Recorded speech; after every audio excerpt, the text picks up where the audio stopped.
fighting stance. Everything begins and ends here. Visualize a partner standing in front of me with his right foot forward. He's going to attack with a front kick, back leg, his left leg to the body, and he's going to set it down in front like this.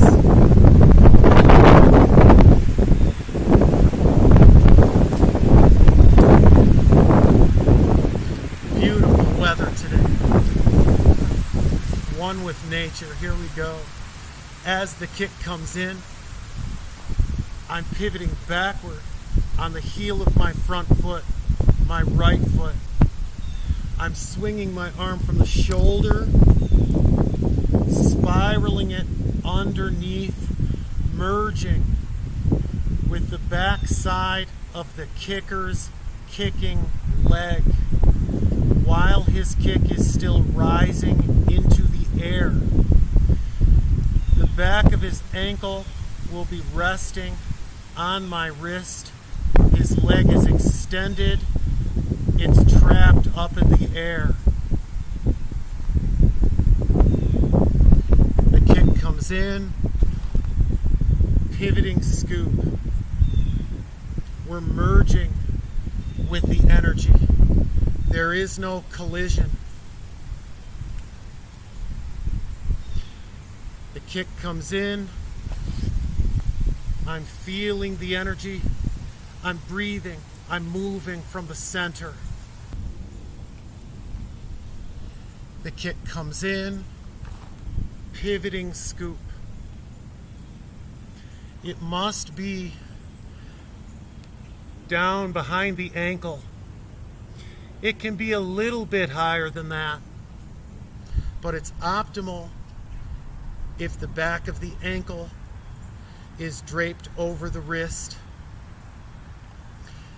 The higher up on the attacker's leg that your arm lands, in other words, the closer to the knee, the heavier their leg becomes in your arm. So you have their leg up in the air, but the weight's coming down on it. If you're too high up, it's going to pull you down, or you're going to need to be very strong in order to maintain that. And I prefer a little more quiet type of strength these days. So the kick comes in, pivoting scoop. Kick's coming in, pivoting scoop. All about rotation. All about breathing from the center.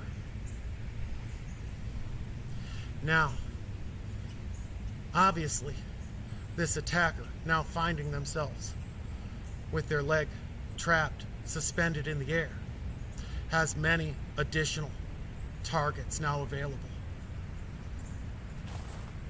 Step up, stomp kick to the base leg knee.